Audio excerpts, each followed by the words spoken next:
The 13th Amendment to the United States Constitution abolished slavery and involuntary servitude. It created a protected right for citizens to be free from bondage, but a loophole allows suppression of this right for criminals who are being punished following a conviction. This 14-word phrase charted a path for the American prison industrial complex.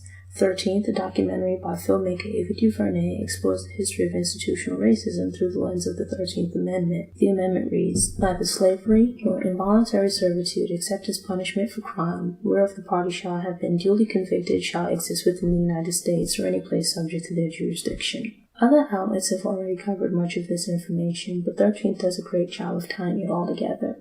A part of that tidiness is due to the two timelines that run throughout 13th. One, a detailed timeline of Black people and the machinations of the justice system, and the other, the prison population. Discussing the political and judicial initiatives that created the prison industrial complex was interesting, but seeing how the prison population grew over the decades as a result was eye-opening and sobering. The historical timeline juxtaposed against the prison population timeline helped to put things in perspective and was a great touch. An area in which I learned a lot from the documentary was its coverage of the American Legislative Exchange Council, ALEC, and Corrections Corporations of America, CCA. ALEC is a conservative organization which consists of corporations and politicians that create and propose new legislation. The majority of bills aim to boost revenue and limit government regulations for member organizations. In return, politicians receive campaign contributions. CCA is the oldest and largest for-profit private prison corporation in America. CCA was a member of ALEC and proposed many of the problematic bills that contributed to the prison pipeline. The split between ALEC and the CCA has given way to ALEC realizing the error of its ways and now supporting reforms of the prison and justice systems. They're now moving towards in-home/community confinement instead of prisons. This will enable them to profit from the parole, probation, and monitoring device services they provide. Seeing Newt Gingrich speak about the failings and biases of the justice system was also surprising. I don't know if I've become more aware since watching the documentary or it's a coincidence, but both sides of the aisle are now calling for prison reform, or at least they were leading up to the recent election. And that gives me serious pause. 13th makes a good point that past promises of reform haven't resulted in long-lasting change, but rather more varied forms of repression. There's a sense of release when Black people made progress, example, Reconstruction, Civil Rights Movement, etc., but then new reforms create a new set of problems for the Black community. For example, Jim Crow, benign neglect, the war on crime, the war on drugs, etc. One of the most interesting parts of 13th is its explanation of the government's multifaceted attack on the Black community. The justice system vilified and infiltrated the civil rights and Black power movements. It removed the most visible leaders of organizations that spearheaded the various movements. This led to internal instability and the eventual collapse of organized community activism.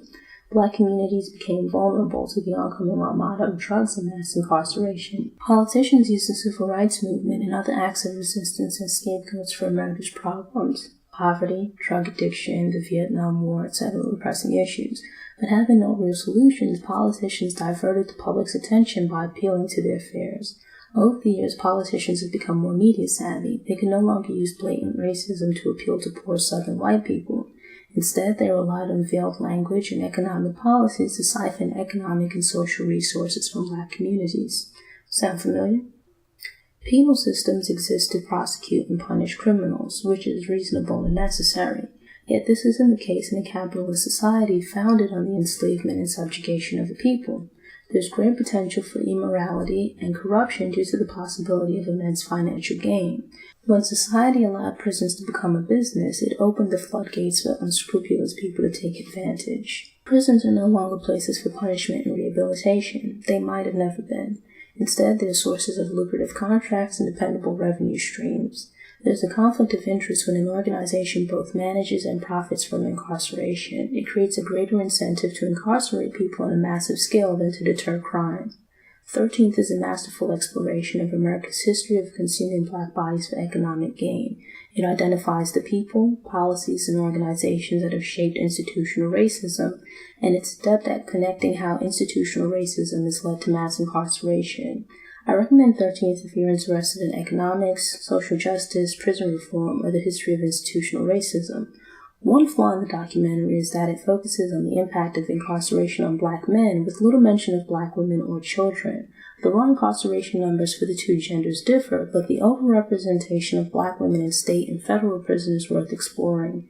Further examination of suspension, expulsion, and detention rates for Black children would have provided greater insight into the prison pipeline. If you enjoyed the video, click the like button and subscribe to the Noire Histoir channel, and visit noirehistoir.com for more book and movie reviews, in addition to Black history facts and profiles of Black historical figures. While you're there, sign up for the newsletter to get fresh content delivered straight to your inbox. If you prefer to listen on the go, subscribe to the Noire Histoir podcast via iTunes, Stitcher, Google Play. Follow Noire Histoir on Facebook, Twitter, Instagram, Pinterest, Tumblr, and Google+. Thanks again for watching. Enjoy the rest of your day.